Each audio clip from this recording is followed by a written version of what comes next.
नमस्कार, आप देख रहे हैं अपना बिहार। मैं हूं आपके साथ विभा उपाध्याय और बुलेटिन में बात सबसे पहले वोट जिहाद की, जिसने महाराष्ट्र की सियासत को गरमा दिया है। महाराष्ट्र विधानसभा चुनाव के लिए सोमवार को प्रचार अभियान थम चुका है, लेकिन चुनावी शोर जो है वो इस वक्त भी थमने का नाम नहीं ले रहा। राज्य में वोट जिहाद का मसला इस वक्त सबसे ज्यादा गर्म है। इस्लामिक धर्म गुरु मौलाना सज्जाद के एक वीडियो संदेश के बाद ये बवाल मचा हुआ है। मौलाना सज्जाद ने पिछले दिनों एक वीडियो जारी कर कहा था कि मुस्लिम समुदाय के वोटर्स को महाविकास अघाड़ी के पक्ष में वोट डालना चाहिए। उन्होंने खुलेआम कहा कि जो मुस्लिम वोटर महाविकास अघाड़ी के पक्ष में वोट नहीं डालेगा उसका बहिष्कार किया जाएगा। पहले से ही वोट जिहाद के आरोपों से गरमाई महाराष्ट्र की राजनीति मौलाना सज्जाद के इस बयान से और ज्यादा गर्म हो गई है। अब हिंदू धर्म गुरु भी मैदान में उतर गए हैं। उनका यह कहना है कि मौलाना सज्जाद का बयान निंदनीय है और अब हिंदू समाज को भी एकजुट होकर वोटिंग कर वोट जिहाद करना चाहिए। हिंदू वोटर्स को सनातन धर्म को बचाने वाली सरकार के पक्ष में वोट करना चाहिए।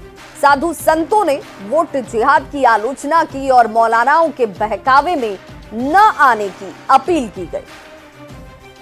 से वोट जिहाद चलाया जा रहा है। मुस्लिम उलमा कट्टरपंथियों मुल्लों के द्वारा जिस प्रकार से वहां के जनता को भरगलाने का प्रयास किया जा रहा है और वोट जिहाद के माध्यम से कहा जा रहा है कि बीजेपी को वोट ना करें, इसमें पूज्य कुछ धर्मगुरुओं ने भी अपील किया है सनातनियों के पक्ष में वोट करें। उसका एक कारण है सनातनियों का आह्वान करना धर्मगुरुओं का, क्योंकि जिस प्रकार से वहां पर मुल्ले मौलवी मदरसा लगातार ये प्रयास कर रही है कि हिंदुत्ववादी विचारधारा के लोग चुनाव न जीतें, राष्ट्र विरोधी चुनाव जीते। इसके नाते हिंदू धर्मगुरुओं को आगे आना पड़ा है और हिंदू धर्मगुरुओं को भी अपील करना पड़ा है कि सनातनी का ही चुनाव करें। जो वोट जिहाद वाली एक जो मुस्लिम धर्मगुरुओं की तरफ से बात चलाई जा रही है, यह बिल्कुल गलत है। कि जिस प्रकार अगर मुस्लिम समाज एकजुट होकर हिंदू विरोध में वोट अपने देता है, तो मैं भी अपने हिंदू समाज से ये अपील करना चाहूंगा कि आप लोग भी एकजुट होकर हमारे हिंदू समर्थक जो दल हैं उनको समर्थन दें, उनको वोट दें, जिससे कि ये जो मुस्लिम ताकतें हैं, हिंदू विरोधी ताकतें हैं, इनको परास्त किया जा सके। वोट जिहाद होना चाहिए। अगर वोट जिहाद होगा तभी सब हिंदू एक होंगे। कारण क्या है कि हिंदुओं को सिर्फ वोट देना है और जाति में बट करके दे, ये नहीं, सनातन में हो करके दें तो ये ज़्यादा अच्छा रहेगा। क्योंकि जैसे मुसलमान एक होकर के वोट जिहाद करते हैं, वोट जिहाद उनका होता है, वो अपने ही एक विशेष पार्टी को देते हैं, एक विशेष जाति को देते हैं। तो उसी तरह से हमारे हिंदुओं में भी ये संगठन होना चाहिए कि जो हम एक सनातनी संस्कृति से जुड़े हुए हैं और हमारा सनातन धर्म जिसका उद्धार करे, जो हमारे सनातन धर्म का उत्थान करे, जो हमारे सनातन धर्म को आगे लेकर के आवे, जो हमारे सनातन धर्म के लिए जूझे, उसके लिए हम वोट करें। और इसलिए हमारे यहाँ वोट जिहाद जरूरी है। तो मैं समस्त सनातनी समाज से अपील करूंगा कि वो भारतीय जनता पार्टी के पक्ष में वोट कर भारत व सनातन समाज एकजुट होकर एक रहेंगे, नेक रहेंगे, नेक रहेंगे, सब बसते और फलते फूलते रहेंगे। इसलिए समस्त हिंदू समाज भारतीय जनता पार्टी के पक्ष में वोट दे और इस्लामिक जिहाद से बचे। भारत में मुस्लिम धर्म गुरु अगर गैर हिंदुत्ववादी सरकार के लिए वोट करने की अपील करते हैं, तो हम भी अपने हिंदुओं से अपील करते हैं कि जो सरकार हिंदुत्ववादी सरकार हो, सनातन के लिए कार्य करे, हम भी एकजुट होकर उसी के लिए वोट करें। यह हमारी प्राथमिकता होगी।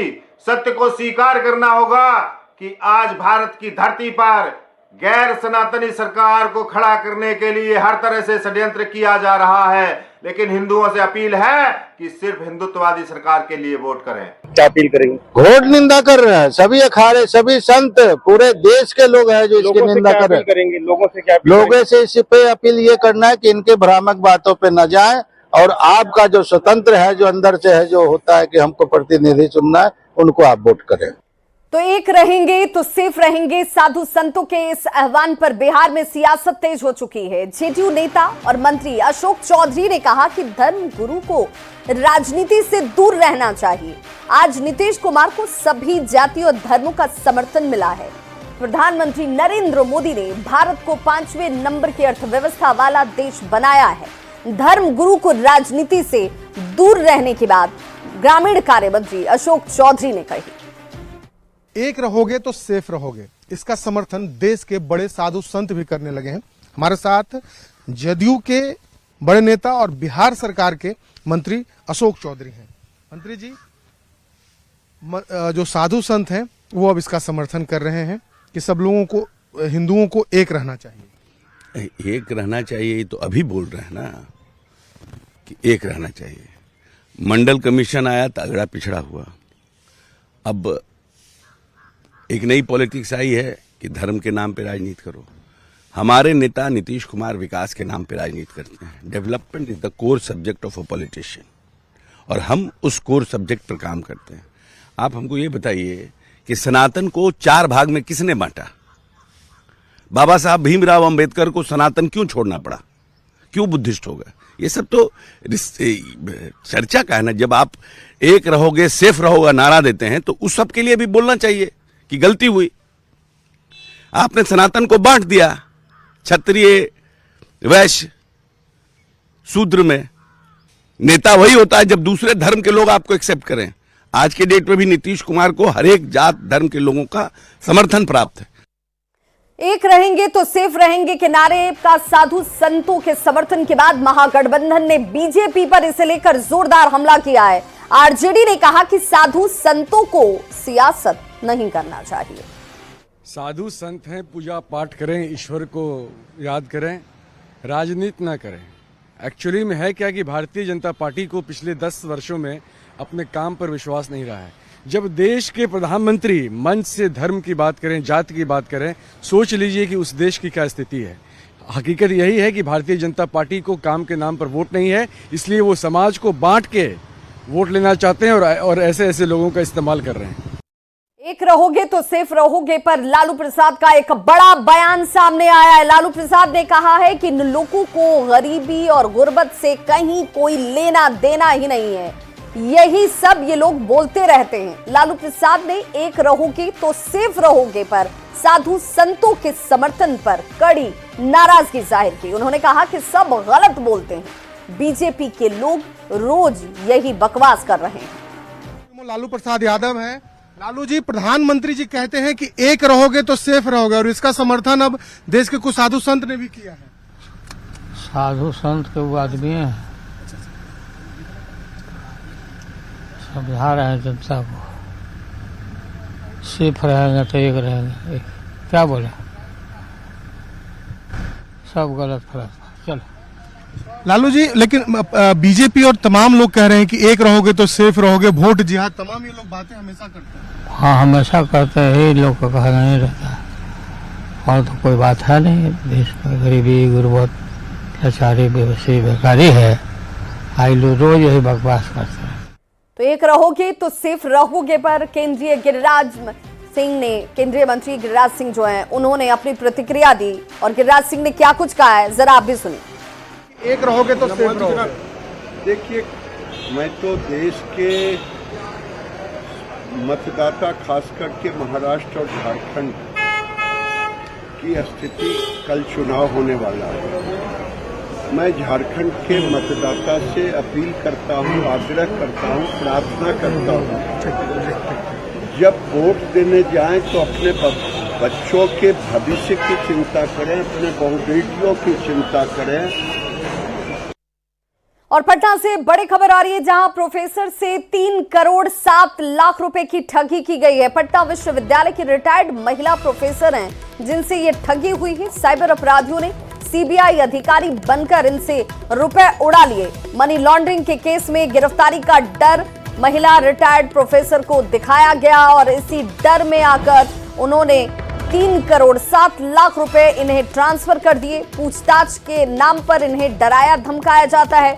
2 दिनों तक घर में पीड़िता को डिजिटल अरेस्ट रखा गया पटना के साइबर थाने में। हालांकि जैसे ही इन्हें ठगी का एहसास हुआ उसके बाद ये केस दर्ज हुआ। छानबीन में पटना पुलिस इस वक्त जुटी हुई है। तो ये बड़ी खबर, जहां पर डिजिटल अरेस्ट का एक और मामला और बिहार का अब तक का ये सबसे बड़ा मामला है जिसमें 3 करोड़ 7 लाख रुपए एक पटना विश्वविद्यालय के रिटायर्ड महिला प्रोफेसर से उड़ा लिए जाते हैं। बताया जाता है कि अधिकारी जो हैं, अधिकारी के रूप में यहां पर पहुंचे लोगों ने बताया कि अब आपके ऊपर ये कार्रवाई हो सकती है और ये डर दिखाकर महिला प्रोफेसर को ठगी का शिकार बनाया गया। 2 दिनों तक उन्हें डिजिटल अरेस्ट रखा जाता है, यानी कि किसी से न वो बात कर सकती थी और ऐसे में सीबीआई अधिकारी बनकर इस घटना को अंजाम दिया जाता है। तो भारत में डिजिटल अरेस्ट नाम का एक नया स्कैम काफी तेजी से इस वक्त चल रहा है और काफी लोग अब तक इसके शिकार भी बन चुके हैं। इसके बारे में जागरूकता फैलाने के लिए भारत के प्रधानमंत्री नरेंद्र मोदी ने अपने 115वें मन की बात कार्यक्रम में भी इसकी चर्चा की और लोगों को इस स्कैम की जानकारी दी। पीएम मोदी ने लोगों से इस स्कैम से बचने का एक मंत्र, रुको, सोचो और फिर एक्शन लो भी कहा। पीएम ने बताया कि कैसे लोग इस तरह के नए फ्रॉड से बच सकते हैं और उनके खिलाफ कार्रवाई भी कर सकते हैं। डिजिटल अरेस्ट के फ्रॉड में फोन करने वाले कभी पुलिस, कभी सीबीआई, कभी नारकोटिक्स, कभी आरबीआई, ऐसे भांति भांति के लेबल लगाकर बनावटी अधिकारी बनकर बात करते हैं और बड़े कॉन्फिडेंस के साथ करते हैं। मुझे मन की बात के बहुत से श्रोताओं ने कहा कि इसकी चर्चा जरूर करनी चाहिए। आइए मैं आपको बताता हूं ये फ्रॉड करने वाली गैंग काम कैसे करती है, ये खतरनाक खेल क्या है। आपको भी समझना बहुत जरूरी है, औरों को भी समझाना उतना ही आवश्यक है। अगली खबर मुंगेर से आ रही है, जहां पर जमालपुर में चलने वाली एक नामी प्राइवेट कंपनी जनता के करोड़ों रुपए लेकर फरार हो गई है। कंपनी के सीएमडी अपने परिवार के साथ घर, मकान, दुकान और फ्लैट में ताला मारकर फरार हो चुके हैं। केएस परिसर दौलतपुर जमालपुर में कुछ सालों से इस कंपनी का संचालन हो रहा था। पीड़ित कई लोगों ने थाने में आवेदन देकर अब मामले की शिकायत दर्ज कराई है और पुलिस इस मामले की तहकीकात में जुट गई है। पैसा लेता था 1,32,000, 2,56,000, बोलता था कि 7,500 महीना देंगे, 15,000 महीना देंगे। ऐसे करके लिया, किसी का 6 महीना हुआ, किसी का 8 महीना हुआ, ऐसे कर करके सबसे पैसा लिया। लगभग 30-40 करोड़ रुपया लेके भाग गया। जॉलीवुड कहाँ थी कंपनी, कहाँ पर? जॉलीवुड गायत्री मंदिर के ऊपर में, एसके कॉम्प्लेक्स के ऊपर, एसके कॉम्प्लेक्स विवाह भवन के ऊपर में। क्या नाम था उनका? जितेंद्र कुमार राजीव। कहाँ के रहने वाले थे? उल्का का। कितना पैसा आप उसमें इन्वेस्ट किए होंगे आप अपने? मेरा अपना है 49 लाख रुपये। 49 लाख रुपये। उससे कोई और इसका, और हम जो लोग का लगवाए हैं बहुत है। लगभग कितने आदमी को लगवाए? लगभग 100 आदमी का। 100 आदमी का। खबर गया से, जहां सर्च ऑपरेशन ने नक्सलियों के द्वारा जमीन के अंदर छिपाए हुए 2 राइफल को बरामद किया गया है। सर्च ऑपरेशन चलाया गया और इस सर्च ऑपरेशन में ही इस राइफल की बरामदगी की गई है। गया के लुटवा थाना क्षेत्र के नगोवार के जंगल में लुटवा थाना पुलिस और सीआरपीएफ के टीम के जवानों ने सर्च अभियान चलाया और ये कामयाबी हासिल की। बता दें कि सर्च अभियान के दौरान जवानों ने मेटल डिटेक्टर के जरिए जमीन में छिपा कर रखे गए राइफल को खोज निकाला। और अगली खबर भी गया से, जहां पर एक स्कूल में 7वीं कक्षा के एक छात्र ने अपने ही क्लासमेट की आंख में पेन लगा दिया, जिस वजह से छात्र की आंख पूरी तरह से डैमेज हो गई। मामला मुफस्सिल थाना क्षेत्र के एसएस कॉलोनी में नेशनल हेराल्ड का है। मामला शनिवार का बताया जाता है। हालांकि स्कूल निदेशक ने पीड़ित परिवार को सहायता देने की बात कही और मामले को शांत कराया, लेकिन जब पीड़ित परिवार को सहायता नहीं मिली तो पीड़ित परिवार एक बार फिर से स्कूल पहुंचकर हंगामा करता है। हंगामे को देखकर स्कूल के निदेशक ने परिजनों की मांगों को पूरा करने का आश्वासन दिया। साथ ही पीड़ित छात्र की 12वीं तक की पढ़ाई निःशुल्क कराने की बात कही। करता हूँ, इंडिया पाकिस्तान बॉर्डर पे अभी ड्यूटी कर रहे हैं। हम छुट्टी में आए थे। हमारा बच्चे का यहाँ नेशनल हेराल्ड पब्लिक स्कूल में पढ़ाई करता है 7th क्लास में। तो सैटरडे को सर वो स्कूल आया तो 12 बजे करीब में हमारे भाई के मोबाइल पे फ़ोन आया कि आपके बच्चे को स्कूल में चोट लग गया, आइए। तो हम भी साथ में आए तो देखा गया कि मेरे बच्चे का लेफ्ट आंखें जो पूरे फुल डैमेज हो गया, ख़त्म हो गया। आपस में उलझ गए थे। दोनों गार्जियन को बुलाया गया, दोनों से बातचीत की गई। वो गार्जियन भी बताया कि हम बच्चों के इलाज में सहयोग करेंगे और विद्यालय भी उनको आश्वस्त किया कि हम भी उनको इलाज में सहयोग करेंगे।